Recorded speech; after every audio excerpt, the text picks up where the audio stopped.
So I believe the best decumulation age is starting around 45, because at 45, you're half dead. Wait a minute, that's one of the biggest voices in the FIRE movement, and he's saying that it's time to start spending more money? You know Sam Dogen, aka the financial samurai and the author of Millionaire Milestones. He says that me at 45 years old needs to start my decumulation phase and start spending more. But it's not that simple. This has to be preceded by saving money, a lot of it. If the amount of money you're saving and investing doesn't hurt every month, you're not saving enough. You're not close to saving enough. In this conversation, we discuss how you must save until it hurts. If real estate still makes sense at these levels of interest rates, why Sam thinks that stocks are funny money, and I disagree, and why there should be less shame in going to the bank of mom and dad. Let's dig in. If you were to distill your advice to someone, let's say our avatar that we're talking to is a Henry, right? High earner, not rich yet. Someone working as a product manager at Facebook, or someone who just graduated from business school, entering consulting. What are the key levers to becoming a millionaire and to building wealth? So I think it's very important to be intentional with why you want to build wealth and how much wealth you want to build. Because if you have no clear reason why, then you're not as effective in building wealth. And what happens is a lot of people who are unintentional with building wealth, 10 years later, they wake up 35, 45, 55, and then they wonder where all their money went. It's kind of like if you've ever gone out to drinks or dinner in New York City, then you go out and you come back, you're like, I just blew $100, $200 cash in an instant. You have no idea. And so step one is to be really intentional with your wealth building efforts, to highlight what reasons you want to build wealth and how much wealth you need to build and why. So for me, I remember telling myself after coming in at 5:30 a.m. at One York Plaza at Goldman Sachs, my first job, I was like, there's no way I could survive past age 40 doing this, getting in at 5:30 and leaving at 7:30. So I said, well, I'm going to try to save every other paycheck, because if I save 50% on my paycheck, every year I save is 1 year of freedom on the back end. So if I save from age 22 to age 40, that's 18 years. And when I'm 40, I'll have until 58. And then if you add on some compounding growth and returns, I'll have until maybe 70 or 80. And then hopefully I can do something else with my life, right? So I had some really clear intentions. This is number one. Number two is, it's a really easy one. And that is, if the amount of money you're saving and investing doesn't hurt every month, you're not saving enough. You're not close to saving enough. Because again, too many people, they'll save, the national median average savings rate is about 5%. So in other words, you have to work 20 years at a 5% savings rate to save 1 year of freedom. That's crazy. That's no wonder why nobody accumulates enough. Well, no wonder why so few people retire before age of 65 if you're only saving 5%.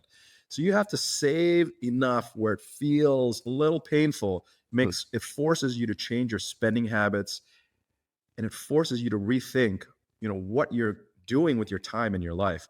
These are core tenets that I think if people can follow and understand, they'll be much wealthier in the future. Yeah. So one, be intentional about your why, and two, make it hurt.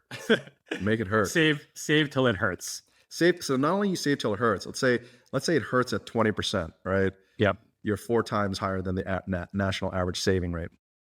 You'll get accustomed to it. That's the good thing about having less money. It's hedonic adaptation both ways. When you make more, you get used to it.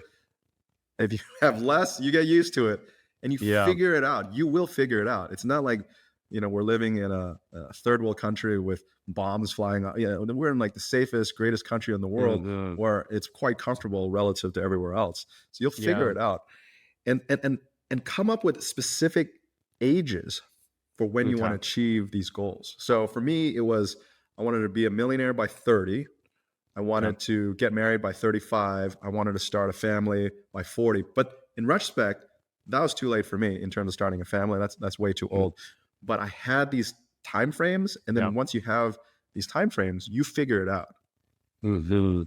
And so saving to the point that it hurts. So you were saving every other paycheck which is 50% effectively. 50%. So the idea in Wall Street was we get paid every 2 weeks, and then you get your year-end bonus. Yeah. So I figured if I Which could be like 100% of your income, like it or could be more. Right? yeah, it could be zero or it could be like multiple 100%, right? So I decided, okay, I live in a studio apartment with my buddy the first year. I figured why pay anything more than what I need to, because I'm going to be working all day. And the second year I lived in a studio apartment with an alcove. So I upgraded a little bit, but with my other buddy, right? And so the idea was you save every other paycheck, which is 50% of your base salary, and then you try to save 80, 90, 100% of your bonus and reinvest that.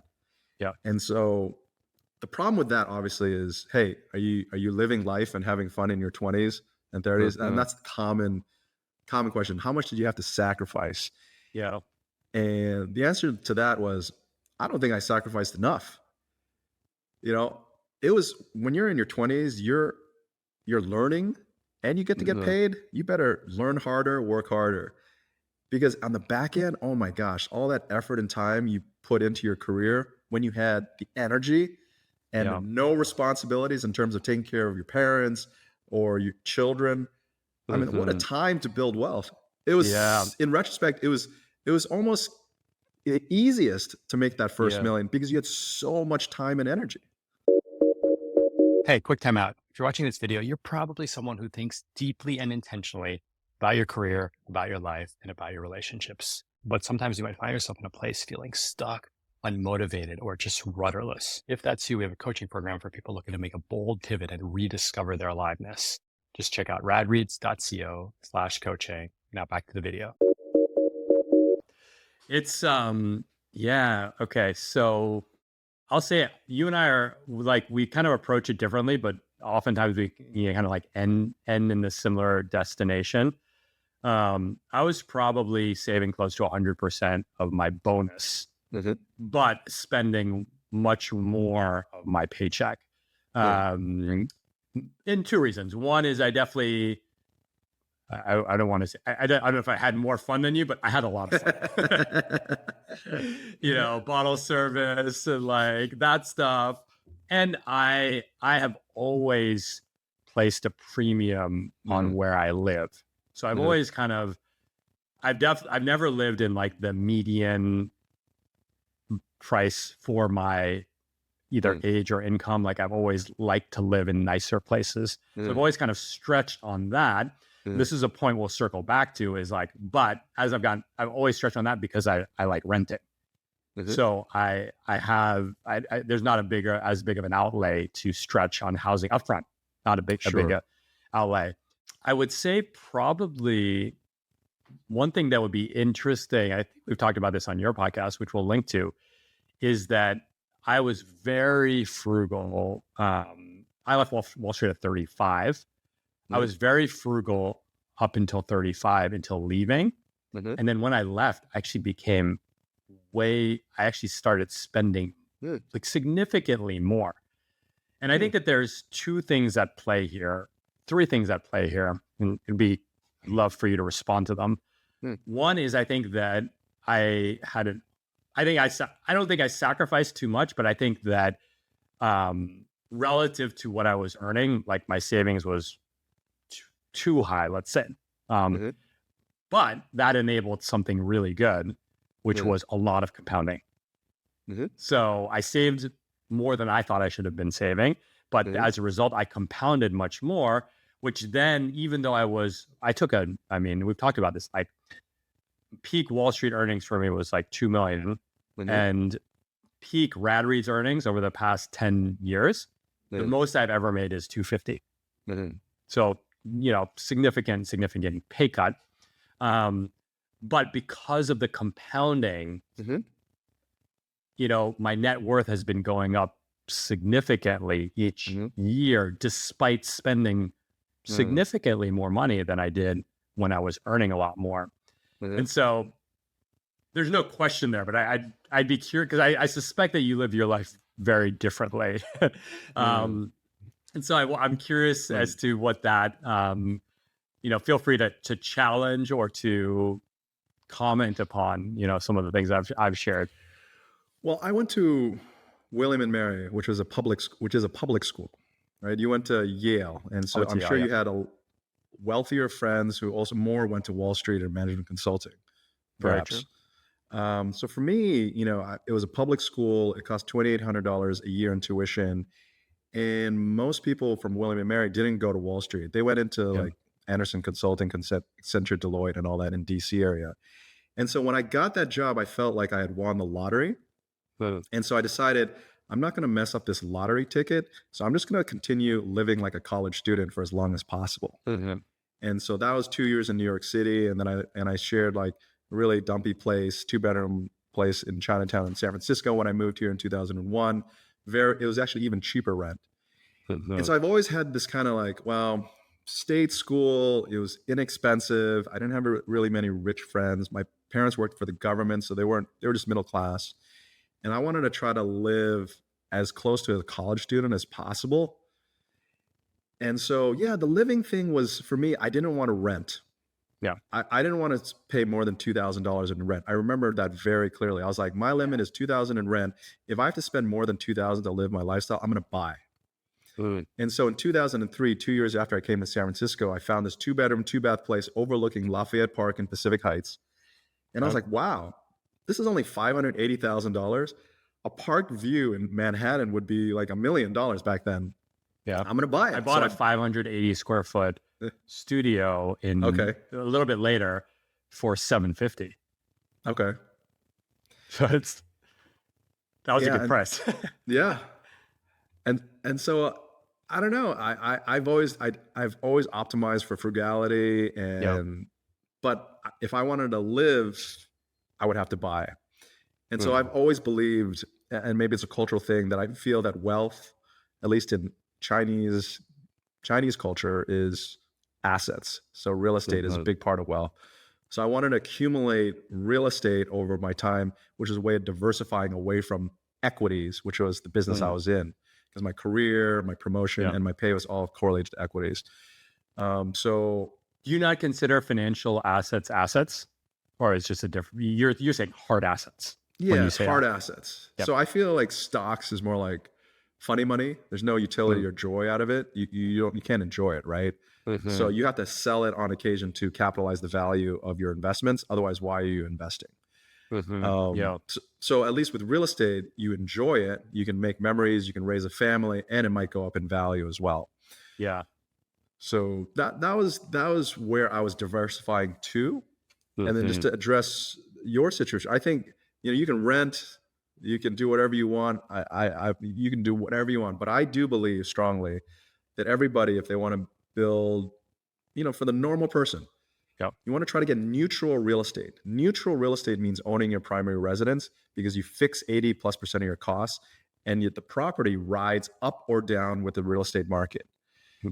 When you say you fix 80%, meaning your property tax and your mortgage payment. Yeah. So you lock it in. Okay. You lock it in, right? With your fixed rate. But the thing is, if you're a renter, which is total freedom, oftentimes is cheaper in big expensive cities, you're a price taker. You're at the mercy of inflation.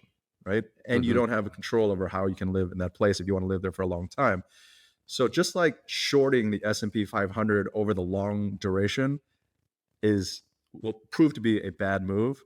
I believe renting, which is shorting the real estate market over the long term as a price taker, will be a bad move. Yeah. Unless you aggressively save and invest that difference in cash flow, right? Yeah. And the problem is, I think most people don't do that. Yeah.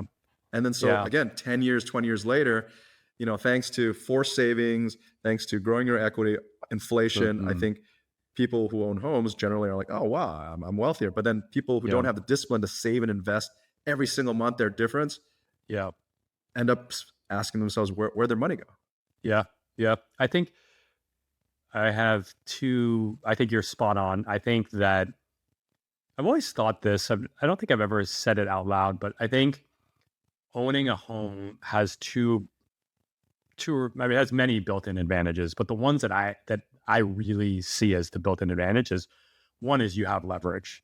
It's like the only way that an ordinary person can get 5 times leverage, maybe more, give or take 5 to 10. So that's That's one. It's very like leverage on an asset that tends to appreciate over time. Number two is the forced savings element. Is that like you can't you know that mortgage, paying down the principal, you're forced to just sock money away, you know, back into yourself, back into your equity. And then the third, I think, is that you can't make bad. It's harder to make a bad decision about it. So I don't know, COVID era, markets down 20, I guess, maybe, like in that first leg down. 32% in March 2020. 32 markets down 32%. By extension, the housing market, I don't know if it should be down 32, but it should be down something given how intertwined. But you can't just, I mean, you can zestimate it and you can, but no one really, you're not like reading every day in the paper, like, oh, I'm down 7% today. I'm down 4% today. Yeah. And even if you wanted to act on it, the friction cost. So I guess what I'm saying is that the built-in friction tames your worst impulse, your worst behavioral impulse. And as you know, and you make the case in all of your work, like the biggest opponent, whether you own real estate or stocks, both or one or the other, is that your own instincts get the worst of you, right? Because we're human, right? That's why they're called behavioral biases, right? Yeah. Because we're wired against ourselves. And so I completely agree with you. I'll just share an anecdote. I'd love to hear your challenge on it. And so I am an aggressive S&P 500 investor. I have been 80 to 100% invested in the S&P 500 since I was 20. And right now I'm close to 100% invested still. Okay. I basically get equity out. So I have massive capital gains, unrealized capital gains from investing for that long. I don't want to sell to live my life, but as we establish, I have a negative delta, meaning I spend more than I earn. So that money has got to come from somewhere. I don't want to sell my stocks. So I have a running about 10-ish% margin. And that's basically like my cash out refi on my portfolio. Now, obviously the rate of it fluctuates. It's much higher now than it was in the past. But I'm very comfortable. Like people called me last week. They're like, "Khe, did you get a margin call?" I'm like, dude, do you know how a margin call works? At 10%, you don't get a margin call down 17. Right. They're like, "Did you sell?" I'm like, "No, I'm thinking of buying more." Right. Yeah. I do think I'm wired a little unique in that, like, I describe this to people. They're like, "I couldn't sleep if I lived my life that way." And I'm like, I sleep fine at night. I really do. And so it's just like it's like an interesting wrinkle on like, I want my cake and eat it. I want to be a renter. I want to have the ability to like basically monetize appreciated assets. I want to have the ability to have some leverage. Like I'm jealous. The thing I'm most jealous about homeowners is they have leverage and I don't, right? Or their leverage is much cheaper and safer than my form. But anyway, I pit that as my situation. Not investing advice. It's not for the faint-hearted. But I think it's interesting because I think in some ways I'm trying to replicate the positive attributes that you described in my own framework. Well, tell me, how does that work? So let's say you have 10% margin, $1 million portfolio, like $100,000 accessible to you, and you're in a negative cash flow situation every single month. Do you just take that cash and transfer it to your bank account and spend it? Totally. Okay. And then you like push a button, 100K shows up in your bank account. and then you don't plan to replenish that? Is it just ongoing ebbs and flows? I mean, I usually don't pay it down. So a few things. One is I would never let it get to like 20. So if it started to get to 20, I would start selling assets to pay it down. I'm not going to let it get there from spending, from borrowing to spend, just like incrementally creep up. So like I'll earn more. Part of it is to regulate very lumpy cash flows. Yeah. Like lumpy cash flow profile. The second thing though is that it basically, look, when the market's been up 10, 20% a year, so I'm borrowing 10%, and then the market goes up 10%, 11%, let's say, and exclude funding cost. I'm actually richer. Net. Sure. My net worth has gone up. Sure. So the thinking is that if I can hold the margin at 10, it's actually going to delever. It's like I'll borrow less as a percentage of total as the market goes up. Now, in a moment like this, when we're down 18%, you're like, ooh, okay. But again, I'm not scared of being margin called at all. Zero fear. Got it. Even if we're down 50, I wouldn't be close to a margin call. Got it. Okay. So then the market goes up, I delever, and then I could relever. So that's kind of the thinking, is that the growth of the market should come close to repaying that. And then two things happen. Either I'll just one day I can just sell stocks immediately and pay it down. Sure. Or what I think will probably happen is I'll die. Okay. And then we'll sell the stocks, pay back the margin, and then the kids will get the rest. What's the margin rate now? Right now it's about 6%. Okay, so not that egregious. It's funds plus 150. Okay, that's not that terrible. Yeah, it's interesting. And think about it. When we were at zero funds, you could borrow $500,000 for like $7,500 a year. Yeah. I mean, think about that. Yeah. It'd be good depending on what you did with it, I guess. Yeah. I mean, I invested in the stock market. Right. Yeah, it's interesting. I'm happy to go on huge margin, like getting out a mortgage to buy real estate, because real estate is so much less volatile and it provides me purpose and generates income.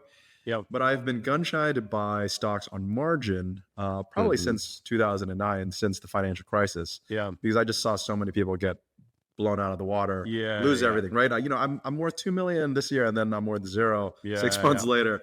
And so that was kind of a defining moment for me that scarred me to start thinking about stocks as funny money stocks. But the good thing for you is that you're spending, but you're not selling your stocks, but at least you're spending, and it's just kind of accounting where you're enjoying your investments. Exactly. Like I'm monetizing part of my disciplined investing without having to pay taxes and be smart about the growth. But I want to come back. I want to talk about real estate, because it seems like, I mean, you and I, we're Gen X. It's funny because people are always like, oh, you guys got the best of X. And I'm like, well, we graduated into .com. Like that's not, that wasn't pretty. But we have both been huge beneficiaries of very low interest rates. That has helped your real estate portfolio tremendously. That has helped my equity portfolio tremendously. We can forecast, I don't have a prediction on interest rates, but I suspect that they're not going to get to the low levels that you and I kind of got used to in our 20s and 30s for a while. And if I were to make a prediction, I would say probably, maybe not in our lifetime, but probably not for the next decade are we going to see like some 2% mortgage, 2 or 3% mortgage rates. Does the math change? Like, does the math change now? And asset prices are high. It's maybe I'll be more direct with my question. Like, you live in San Francisco. You're a 30-year-old doing well at Facebook. You don't have a ton of cash savings at this point. You have some, but I did some Googling before. Median home prices in LA, San Francisco, and New York City, where I would say at least a third of our audience is based, and you and I are both based. Median home price is about 1.5 million. Okay. So 300K in cash down, which I don't know if you should have it, but it's a lot, but it's possible. But I think more than that, if you're borrowing you're borrowing $1.2 million at 7% a year. What's that math? 94,000, right? 84,000. So my point is that it's very expensive to own today. Does could you replicate what you have built for yourself in this environment? Is that realistic? I think it's absolutely realistic. What I think most people, especially the media, don't get about a city with a 1.5 million median home price is there's a reason for that. The reason is high income and high wealth building opportunities. So if you're at Facebook, your total comp as a 22, 23-year-old graduate is like $200,000, right? And by the time you're 30 or 32, let's say 10 years, your total comp is between 400 to 600,000. And then if you get married or partner up with someone, your total comp is 800 to 1.2 million. So suddenly a 1.6 million to $2 million home is quite affordable. Now, the problem is not everybody works at these tech companies, right? Yeah. But the reality is less than 5% of the homes trade at any single given time. So it's the minority of homes that trade that dictate the value of all real estate. Okay. And so these are the people who work at Facebook, Google, who are buying the homes. And now I've seen the wave before when Google and Facebook went public in the early 2000s and how much equity and wealth that was created that went into real estate. Because I was a landlord. I've been a landlord since 2005. And so that's the same cycle is happening with the AI boom. It's crazy. So OpenAI just raised they raised $40 billion at a multi-$100 billion valuation. It was like up 100% in under 10 months. And then there's Anthropic, who is up 6x in 2 years. And then there's Databricks. And it doesn't end. And what I'm trying to say is there is more wealth being built out here, at least here in the San Francisco Bay Area, than people realize. And it's not just the domestic demand curve, that is buying these homes. It's the international demand curve. People from Asia, from Europe buying. And I'll give you a straight up example. I sold a home recently, and who bought it? The father of someone who worked at a big tech company. He paid all cash, 13-day close. So can you replicate this? I think you can, because if you're making $200,000 a year as a 22, 23-year-old, by the time you're 32, you're going to have that down payment, especially if you meet someone. And will it keep on going? I think it will, not only because supply is undersupplied, but also there is so much wealth building opportunity. And also cities like LA, San Francisco, New York, Boston, these are international cities that attract international demand. So am I correct? Because the prevailing narrative in the media, and even in, maybe we put aside people that work at OpenAI, but, like a consultant or a lawyer, right? So high earner, the upside curve's not there, but the trajectory is still very lucrative. What I think I'm hearing is, if you're not in a position to buy in your 30s, you haven't saved till it hurts. My words, not yours. You haven't saved till it hurts. The price might seem high. The cost of carry, it might seem or be high because of the high mortgage rates and property taxes, but you're going to get it on the back end because these places attract talent. They're not creating new housing supply at the rate that is needed to replenish. Yeah. Is that a accurate representation? That's definitely the right direction. Yeah. And the other thing is, please, we should all realize that our parents who have been able to save and invest the longest during the greatest bull market in history also probably have more wealth than we realize. I don't know how many of us talk to our parents openly about how much they have, at least if they've been working here in the United States. But if they've been saving for 30 to 50 years and investing, they are crazy rich. And I'm not just saying your parents, my parents. I'm just saying the parent aggregate as a whole. We're talking tens of trillions of dollars that eventually have to be passed down to their adult children who are in their 30s to 50s and 60s. And people underestimate that. And I see that all the time, the bank of mom and dad. People don't talk about it, but it's true. why else is a 25-year-old in New York City owning a $1.5 million, $2 million condo? It's not because they're making the money. It's because Yeah. a bank of mom and dad said, here you go. Here's $1 million. Yeah. Thank you for being a good daughter or son. And that is happening every single city. Yeah. So whether you like it or not, and I'm sure the media hates it and people who don't have huge bank of mom and dad accounts hate it, it's Yeah. happening. And so we have Yep. to either recognize that reality or go against it and just riot all day long, which is not going to get you anywhere. Yeah. I'm so glad you said that. You wrote about that in the book, because it is such, first of all, it goes against the narrative of the American dream, right? That like everyone is self-made, which is, thinking we could have a more, but we could have a different conversation about that, but let's leave that one for the side.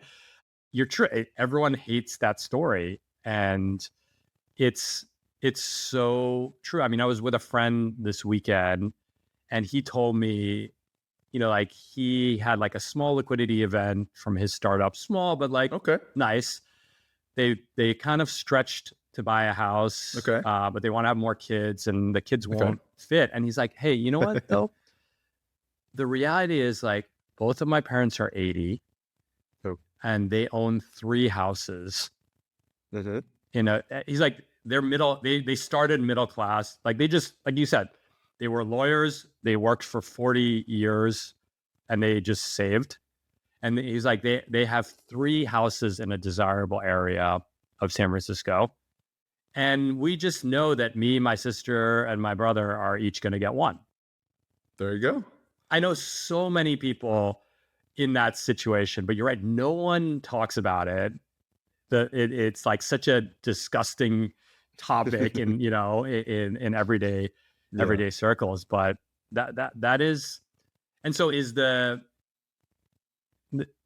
thinking like, oh, let me ask you, is like one of the chapters or sub-chapters in your book is like, you're going to die with money left over. I'm paraphrasing. I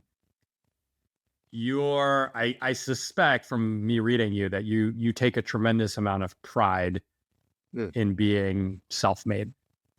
I definitely do. And again, what is self-made? My parents were immigrants, but they paid for my Yale education, so I didn't have any debt. Does that make me self-made or not? Like, you know, I graduated from Yale without a penny of debt. Do you see yourself? You have 2 kids? 2 kids. 2 kids. Do you see yourself becoming the bank of mom and dad when your 27-year-old kid says, hey, dad, can I, you know, I'm working in not Anthropic, you know, I'm a IT manager and I want to buy a home. Yeah. How do you think about that? So I think, as any parent will attest to, there's nothing more important than their children. Absolutely nothing. You have children, you're going to get in shape, you're going to save, you're going to kick your bad habits. Most people will become better people after they have children because they need to take care of them and they need them to feel loved and wanted, right? That's our number one responsibility once we become parents. And so, because you love your children more than anything else in the world, you will be willing to help them achieve whatever it is they want to achieve. And so before children, I was thinking to myself, wow, really? Mom, dad, you're with your son and daughter looking at open houses and they're going to buy that for them? I felt that was weak. I felt that was dishonorable. I felt that was taking away their pride of financial independence, you know, to make something of themselves.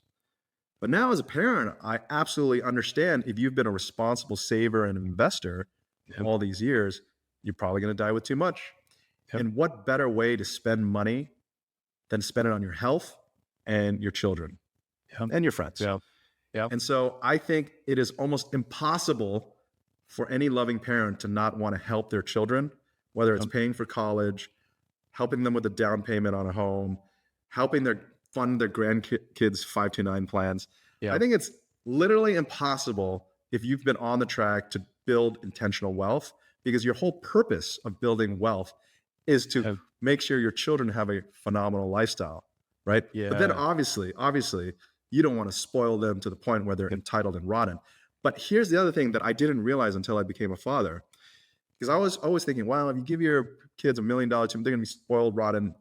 Yeah. But the thing is, you have 15 to 18 years of raising them before you realize they will be spoiled and rotten, right?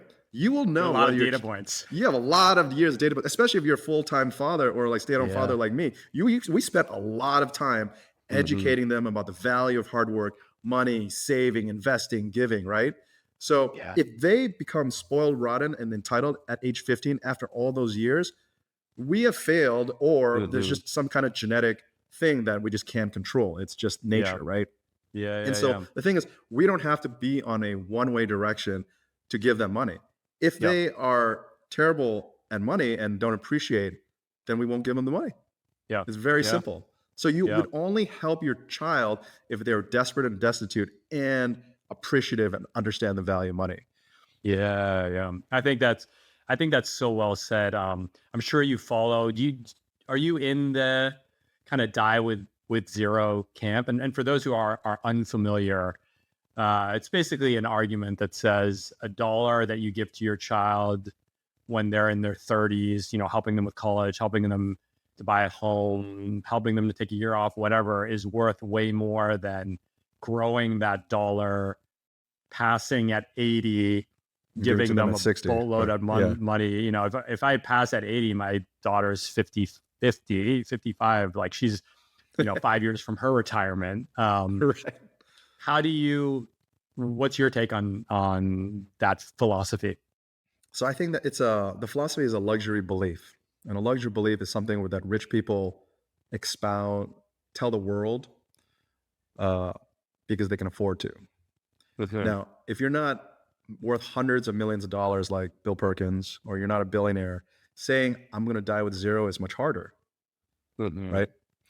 So I think there's definitely truth to giving and helping your adult children while they need it the most, because dying with so much money is stupid. It's stupid because it wastes all that time and stress you went through when you were younger, because you didn't need to do that, right? Yeah. And so it's a constant battle and practice between how much to spend, how much to save, how much to invest. But at some point, and I think you'll realize that, I think most people realize this by age 40, partly because there's literally half the amount of time left to model out, that you'll either die with a lot or not die with a lot. And you have to course correct. You have to course correct and adjust. So for me, I've kind of been on autopilot where I've been saving 50+% of my income for 15 plus years. It's very hard to course correct because I'm used to it. Hedonic adaptation, right? It's just like, I'm used to this and living with in my means and having a kind of like a little bit of a challenge and a battle and scarcity mindset to try to get more. So you have to be intentional checkpoints, right? At age 35, 40, 45, 50, and so forth, because the one consistent thing is there's no more time. We can't buy more time, but we can always make more money. Yeah. Do you have an age where because the way I see it is like you have an accumulation period of life, then you have kind of like a harvesting period where you kind of maybe you live off you kind of switch to more cash income generating assets, and then there's a decumulation period. Yep. Do you have a thought? And if you want to share numbers, sure. But I'm more curious of like ages. Do you are you still in an accumulation phase, or are you in a harvesting phase in your mind? I believe the best decumulation age is starting around 45. Wow. Okay. Because at 45, you're half dead. Yeah. So you spend 20 years learning, 20 years earning. You've got to start decumulating, because you get reaccumulation starting at age 62 with Social Security. You're after 59 and a half, your 401k, your IRA, you can tap it without 10% penalty. So it's decumulation. But the thing is, I think start at age 45 if you've been saving, investing intentionally and diligently, if you've been on track. Obviously, if you're way behind, you can't do that. But the point is, I say 45 because it probably will take you 3 to 5 years to adjust your habits, adjust your saving and investing habits, where you're always pushing it to the max, always trying to build more wealth. It takes that long after obviously a couple decades of saving and investing so intentionally, right? And in that scenario, decumulation, is that actively spending more than you earn? It's not just that. Okay. It's trying to decrease your net worth. Trying to decrease your net worth. Because you make 200,000, you spend 300,000, so you're negative 100,000, let's say, pre-tax, right? But it doesn't matter if your $5 million net worth goes up 10%, it's up 500 grand, you're still up 400 grand. Which is basically the way of living my life. So this is the thing I think people get wrong is they think about income too much and expenses. But at some point at age 45, it's really the net worth. And, you know, I started writing about FIRE in 2009, financial independence, retire early.